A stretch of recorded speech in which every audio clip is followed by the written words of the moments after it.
Hey guys, welcome back to the show. Eagle Trading, 11 a.m. on Saturday. Going to go through the market. Going to go through some stocks like NIO, Plug, look at the growth sector, QQQ, IWM, SPY, what I'm thinking, what happened, and what I'm looking at going forward. First thing I said on Friday, I believe it was, or Thursday, do not get caught in UVXY. The energy is done in the selling, the intense selling to the downside. I said you might get over 10 and then you're going to collapse and come down precipitously and be below 940s by Monday, I think I said. And absolutely, the insurance is taken off. You did get just above 10 and then you collapsed. If you look at this over, let's say, 20-day, 20-minute period on UVXY, the VIX really does not like being up in that high area. In fact, once it gets above this 983 or in UVXY, which obviously is on a precipitous move down over time because it's a leveraged tracking of the of volatility index, you're going to see this continue to go lower and lower and lower with these little bursts every time you have a sell-off. Hopefully you guys are out of this. If you had a nice little move and cashed out, way to go.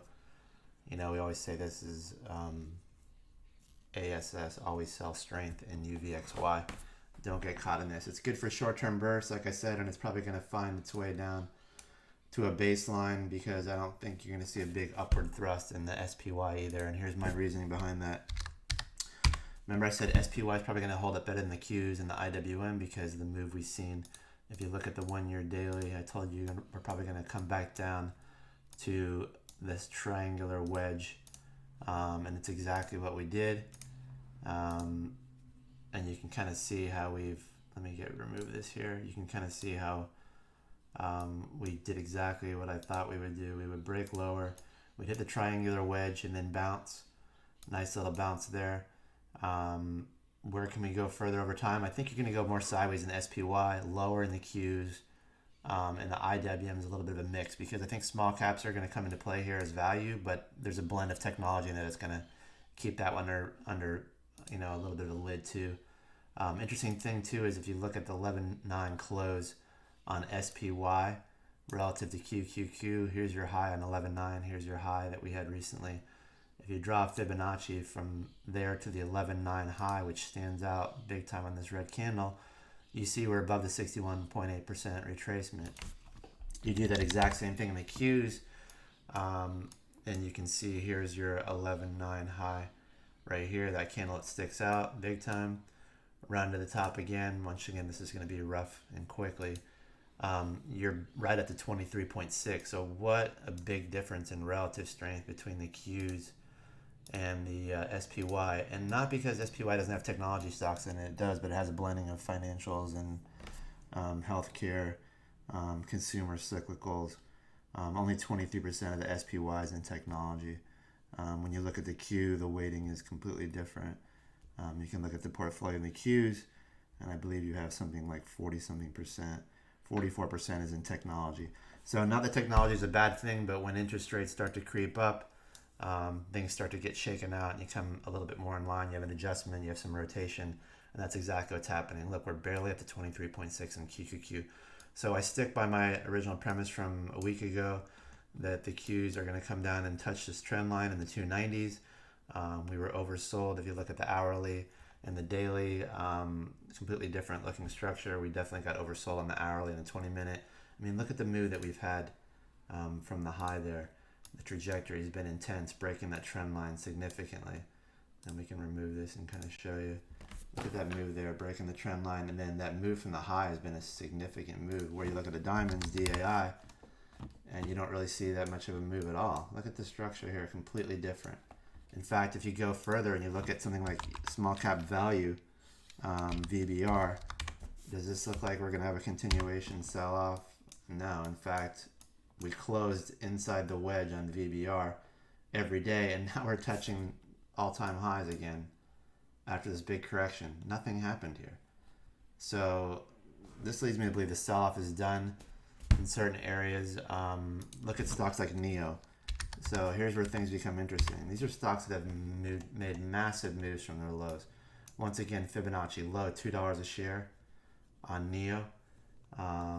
Actually, Actually, let me go to a 2-year chart and I'll show you that the difference between these high growth speculative stocks is simply that they've come too far. So I got an average baseline on NIO. I put the Fibonacci at $1.50. We're not looking for perfection here. We could adjust it and it probably makes it even more accurate. But when you have moves from $1 to 66, you just can't continue that trajectory that you see in these moves to the upside.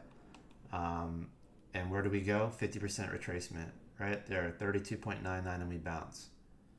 So it's just like a rubber band stretching. You stretch too far in one direction on these things and they have to come back. You know, if you're short this thing at 50, 52, 53, you're like, God, this can keep going up. It's at 65, 66, 67. And then you see over time, 99.999% of the time, these things come down. I mean, look at Tesla, same thing.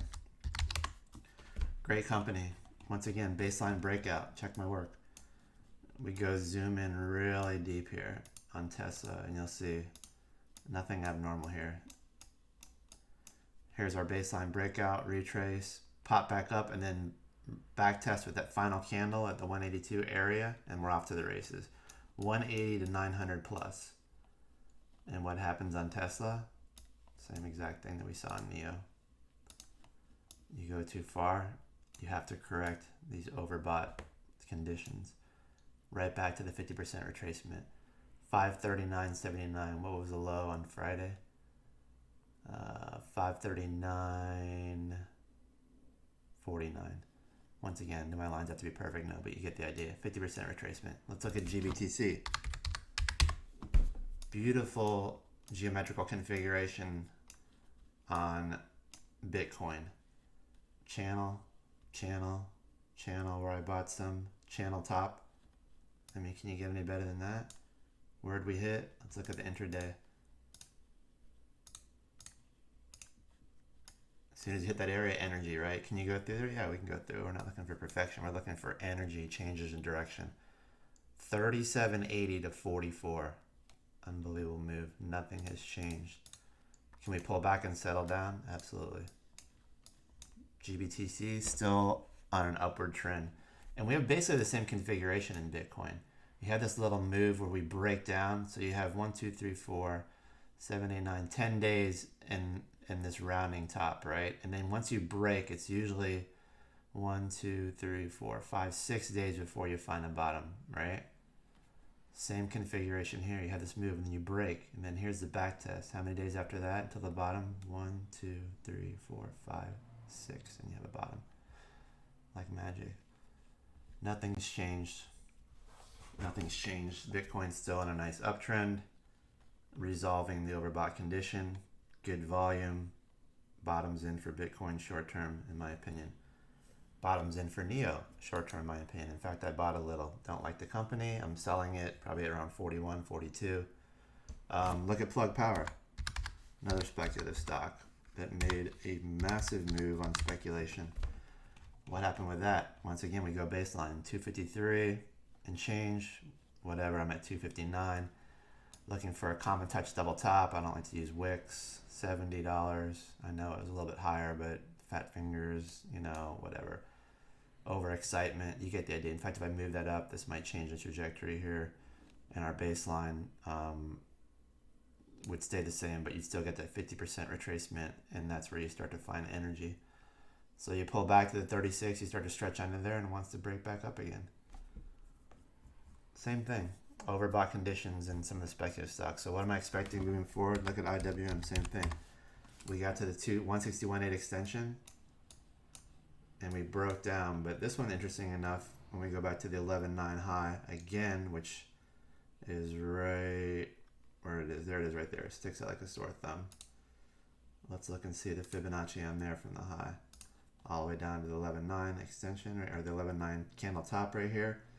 And we're above the 61.8 there. In fact, we're getting close to the, where were we at? We were almost at the 78.6, I believe. So small caps, more vulnerable on the pullbacks, but stronger on the rebounds. Look at that hanging, man. That big long candle there, buying the crap out of it from 207 all the way up to 218. So maybe something good to go into right now is a VBR, which is a blend of Small cap and value. Look how well this is done. This is almost ready to break out. We'll see how this sorts itself out. But yeah, I think the selling is done in the speculative stocks. I do think that some of the ones that have fundamentals will hold their positions here and maybe gradually move higher. Other ones that are not a viable investment from a valuation perspective will drift lower and continue to break down. Especially when you see the rotation continue out of the Qs and into something like the diamonds or small cap value. Even the financials have held up very well here. So what else do we want to look at? I think that's pretty much it. I can go into some individual stocks later. Even stuff like Fisker. I mean, what a move that made. And I sold out. I got a perfect sell on this one, by the way. Once again, I think it was using the Fibonacci extensions. We can remove that. What do I think about Fisker here? I mean, once again, just too far, too fast. No big deal. This one I'd say falls into the decent value, not value, but good fundamental company in the EV space. Hard to say where we can go there. We're probably going to go sideways. We've already retraced. Where do we go to? Right back to the 50%, where the bulls and bears don't know what to do. My lines might be off a hair. Because 31.96, not too far off, but I think we'll try to find some type of a bottom here around 21 and change. We could gyrate in and out of there until we figure out what we want to do moving forward. I just think you're going to see a lot of rotation in the market. The volume wasn't huge, so I think we're done with the majority of the selling. We're going to start to separate the winners and losers now, especially in the speculative area. I think Tesla will find some stability here. I think NIO will actually find some stability here. I think most of the selling has been done in the SPY, definitely in the Dow Jones for now. But the Qs, I believe, will go lower over time. They just have to resolve this oversold condition. Talk to you guys soon.